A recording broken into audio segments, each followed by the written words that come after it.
चौधरी और शहर शहर संग्राम, यही वजह है कि न्यूज 18 कर रहा है सवाल कि ये चुनाव है या जंग। यूपी में कई शहरों में ब्लॉक प्रमुख चुनाव के दौरान जमकर हंगामा हुआ। कन्नौज की हम बात कर ले, ब्लॉक प्रमुख चुनाव को लेकर यहां पर भी पथराव। महाराजगंज की बात कर ले, नामांकन के दौरान मारपीट की घटना सामने आई। तो वहीं अंबेडकर नगर में लालजी वर्मा से पर्चा छीन लिया गया। गोरखपुर की बात करें, यहां पर भी समाजवादी पार्टी और बीजेपी के प्रत्याशी के बीच झड़प हो गई, उनके समर्थकों के बीच झड़प हो गई। सीतापुर में नामांकन के दौरान फायरिंग की गई। तो लगातार शहर शहर से ब्लॉक प्रमुख चुनाव के दौरान हिंसा की खबरें आ रही हैं, झड़प की खबरें आ रही हैं और संग्राम की तस्वीर देखने को मिल रही है अलग अलग जिलों से। और तभी ये सवाल कि ये चुनाव चल रहा है या कोई जंग चल रही है। इधर यूपी में ब्लॉक प्रमुख के चुनाव में हंगामे की तस्वीरें सामने आ रही है। प्रदेश के कई हिस्सों की तस्वीर इस वक्त आप अपनी स्क्रीन पर देख सकते हैं, जहां पर जगह जगह पर झड़प, हिंसा, कई जगहों पर फायरिंग तक भी हुई है। कई जगहों पर पथराव और लाठीचार्ज, डंडे चले हैं। जो अलग अलग पार्टियों के प्रत्याशी हैं, उनके समर्थक हैं, आपस में सिर फुटअव्वल करते हुए नजर आ रहे हैं। सीतापुर, कन्नौज, बस्ती, पीलीभीत, झांसी, महाराजगंज, अंबेडकर नगर, अमरोहा, बागपत, गोरखपुर और कानपुर देहात की ये तस्वीर आप देख रहे हैं। लगभग एक जैसी स्थिति सभी जगहों पर देखने को मिली ब्लॉक प्रमुख चुनाव के दौरान।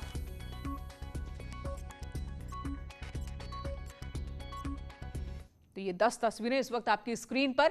चलिए विस्तार से बात कर लेते हैं। कन्नौज की बात सबसे पहले करते हैं कि वहां पर क्या हुआ और कैसे हुआ। यहां पर दो पक्षों में पथराव हो गया। ब्लॉक प्रमुख चुनाव को लेकर हंगामा यहां पर हुआ। समाजवादी पार्टी के प्रत्याशी को नामांकन से रोकने का आरोप समाजवादी पार्टी के समर्थकों ने लगाया। दोनों प्रत्याशियों के बीच नोकझोंक हुई, समर्थकों के बीच पथराव शुरू हो गया। पथराव में एक गाड़ी के शीशा भी टूट गया, चकनाचूर हो गया, काफी नुकसान। वहीं तालग्राम ब्लॉक परिसर का ये मामला, जो तस्वीर इस वक्त आप स्क्रीन में देख रहे हैं, कन्नौज के तालग्राम का ये मामला है, जहां पर समाजवादी पार्टी के समर्थकों और प्रत्याशी ने आरोप लगाया कि उन्हें पर्चा दाखिल नहीं करने दिया जा रहा है। तो कन्नौज में नामांकन कक्ष के अंदर मारपीट हुई है। आरोपों के मुताबिक कुछ लोगों ने समाजवादी पार्टी प्रत्याशी के प्रस्तावक के साथ मारपीट की।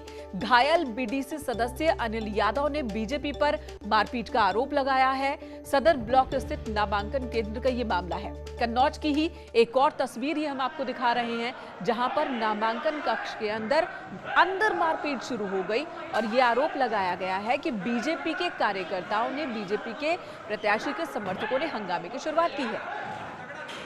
पर्चा भरने नामांकन करने आ रहे, 10-12 इकट्ठे जो है रूम पे यहाँ भी निकल जाते, जहाँ नामांकन करने आए, जहाँ खड़े। आप किस पार्टी से? हम सपा से हैं। सपा से। आप किसकी तरफ से आए थे? जी, किसकी तरफ से आए थे आप? हम अजय कुमार की तरफ से आए। अजय कुमार की तरफ से। तो क्या हुआ था?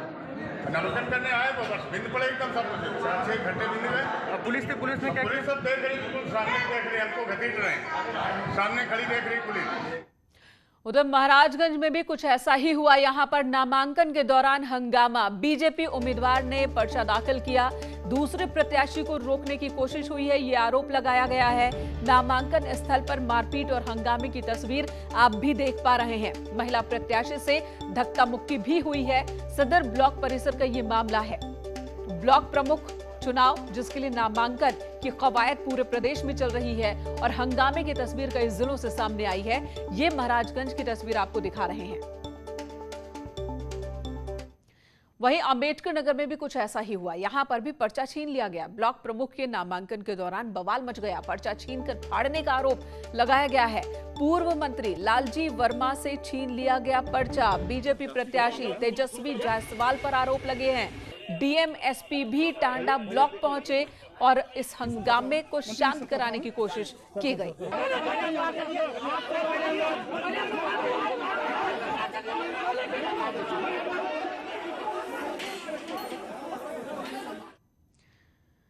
कुछ और तस्वीरें आपको दिखाते हैं। ब्लॉक प्रमुख चुनाव में आज नामांकन के दिन जमकर उपद्रव देखने को मिला है। गोरखपुर की ये तस्वीर अब आपको दिखाएंगे, जहां पर चरगवा ब्लॉक में नामांकन के पहले ही समाजवादी पार्टी और बीजेपी के प्रत्याशी आपस में भिड़ गए। उनके समर्थकों के बीच झड़प हो गई।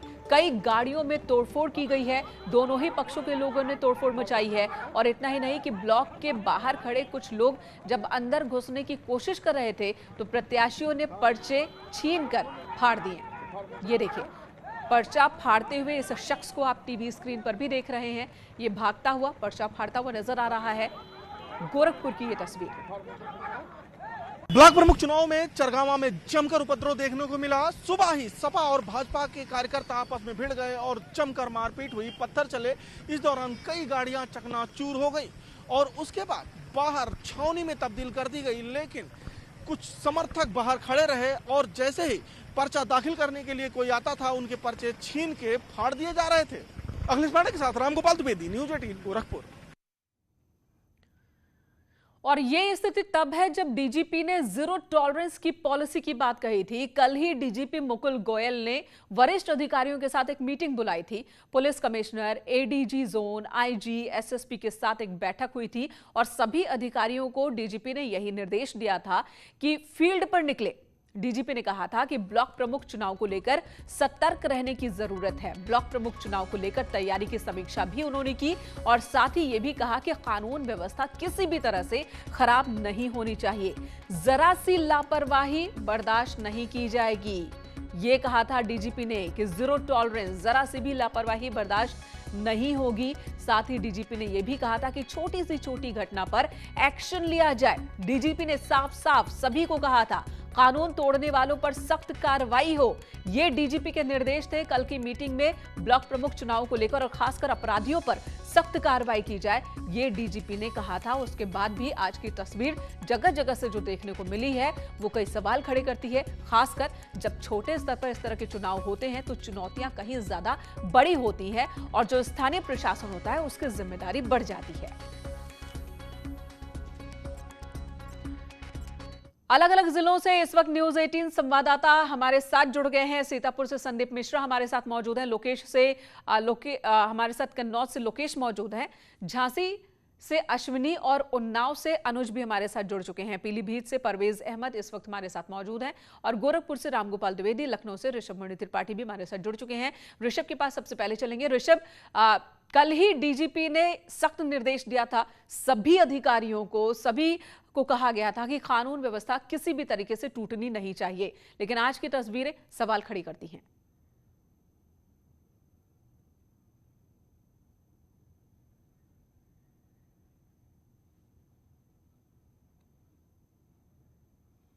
ऋषभ, आवाज मिल रही है आपको? ये सख्त ताकीद दी गई थी कि कानून व्यवस्था बिगड़नी नहीं चाहिए। ब्लॉक जी, मुझे आपकी आवाज मिल रही है। जी बोलिए ऋषभ, बोलिए, आपकी आवाज आ रही है। डीजीपी की ओर से सख्त निर्देश दिए गए थे। डीजीपी मुकुल गोयल की ओर से सख्त निर्देश दिए गए थे कि किसी को भी कानून हाथ में लेने की छूट नहीं होगी। कोई भी कानून व्यवस्था को प्रभावित करने की कोशिश करेगा तो उसके खिलाफ सख्त कार्रवाई की जाए। लेकिन डीजीपी के निर्देशों की आज धज्जियां उड़ाते हुए हर सड़क पे देखा जा सकता है। हम दिखा रहे हैं कि 2 दर्जन से ऐसे ज़्यादा जिले हैं जहां पर आज बवाल हुआ है। पुलिस को तैयारियां और करनी चाहिए थी, लेकिन एक बात साबित होती है कि पुलिस अपनी तैयारियों में आज फेल हुई है। उनको थोड़े और होमवर्क की ज़रूरत थी, या ये कहें कि जो निर्देश दिया गया था उस निर्देशों का पालन उस तरह से नहीं हुआ जिस सख्ती के बरतने के निर्देश दिए गए थे। हालांकि ये बात बिल्कुल सही है कि ब्लॉक प्रमुख के जो चुनाव होते हैं सत्ताधारी दल के चुनाव माने जाते हैं। ऐसी परंपरा रही है, जिसकी भी सत्ता रही वो कोशिश करता है कि इन सारे पदों को हम हथिया लें। लेकिन पुलिस की ये जिम्मेदारी बनती है कि वो किसी पॉलिटिकल पार्टी से जुड़ी हुई नहीं है, वो हर आदमी को, हर प्रत्याशी को सुरक्षा का एहसास दिलाए। कल डीजीपी ने वीडियो कॉन्फ्रेंसिंग में कहा था कि छोटी बड़ी हर घटना पे पुलिस के बड़े और जिम्मेदार अधिकारी मौके पर पहुंचेंगे, लेकिन आज जमीन पर ऐसा कुछ दिखाई नहीं दिया। और जब जमीन पर ऐसा कुछ नहीं दिखा तो क्या कोई एक्शन स्थानीय प्रशासन के खिलाफ भी लिया जाएगा? इस पर भी आपसे बातचीत होगी, लेकिन कन्नौज का रुख कर लेते हैं क्योंकि वहां भी आज दिन भर हंगामा होता रहा। 1-2 नहीं, कई बार हंगामे की तस्वीर कन्नौज से सामने आई। लोकेश, आपके पास आना चाहूंगी। चलिए, उससे पहले उन्नाव का रुख कर लेती हूं। अनुज हमारे साथ मौजूद है। अनुज, उन्नाव में अब स्थिति सामान्य है और इससे पहले जो भिड़ंत हुई, झड़प हुई, क्यों हुई, कुछ समझ में आया? देखिए, जिस तरह से हमारे सहयोगी बता रहे थे कि ये जो चुनाव होता है सत्ताधारी दल का होता है, तो कहीं ना कहीं प्रशासन भी उनके निर्देशों पर चलता है, जिसका सीधा उदाहरण उन्नाव में देखने को मिला। यहाँ पे जो असोहा ब्लॉक है, यहाँ पर सपा और भाजपा के कार्यकर्ताओं में सीधी भिड़ंत हुई। पुलिस मौके पर मौजूद रही लेकिन मूक दर्शक बनी रही।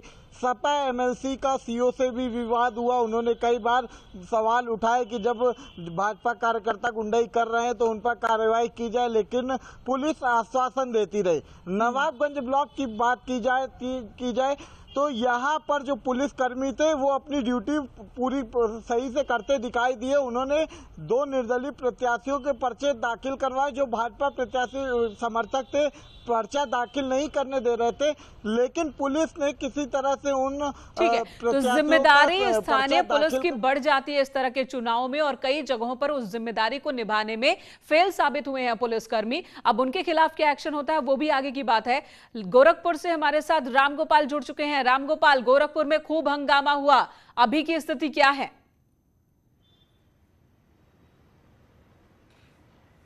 बिल्कुल, गोरखपुर में 2 ब्लॉकों में खास करके अगर चरगावा और खोराबार की बात करें तो यहाँ पे जमकर हंगामा हुआ, और मौजूदा वक्त में तो चरगावा में स्थिति शांत है, लेकिन खोराबार में समाजवादी पार्टी की तरफ से सड़कों पे बैठ के हंगामा किया जा रहा है। लेकिन जिस तरीके से वहाँ पे हंगामा हो रहा है उसके एक बात तो स्पष्ट है कि जिले के कप्तान ने उसको लेकर जो है जो होमवर्क जो करना चाहिए था वो किया नहीं गया, क्योंकि वहाँ पे सबसे अधिक इन्होंने गुंडा एक्ट की कार्रवाई की है, और जो सपा के प्रत्याशी हुए उनके ऊपर भी पिछले दिनों बड़े आरोप भी लगे थे, गुंडा की कार्रवाई भी हुई थी, तो उस तरीके की कार्रवाई वहां पे नहीं देखने को मिली। चरगामा में भाजपा और सपा के कार्यकर्ता 11 बजे के पहले भिड़ गए। जब तक पुलिस वहां पहुंचती, पुलिस समझ पाती, उसके पहले ही वहां पे पिटाई हो गई। तो कुल मिला के अभी यहाँ 2 ब्लॉकों में जो है पुलिस वालों ने स्थानीय प्रशासन ने होमवर्क पूरा नहीं किया या जानबूझकर वो एक्शन नहीं ले पाए, कार्रवाई नहीं कर पाए, इन तमाम सवालों के जवाब जानने भी जरूरी होंगे। लेकिन जो तस्वीरें सामने आई हैं अलग अलग जिलों से यही बताती हैं कि लापरवाही तो हुई है, और तभी जगह जगह से हंगामे की तस्वीर आई, वो भी तब जब डीजीपी ने साफ साफ निर्देश दिए थे कि कहीं पर भी कानून व्यवस्था भंग नहीं होनी चाहिए, टूटनी नहीं चाहिए। एक छोटे से ब्रेक के लिए रुकते हैं। आप सभी को बहुत बहुत धन्यवाद इस वक्त तस्वीरें हम तक पहुंचाने के लिए।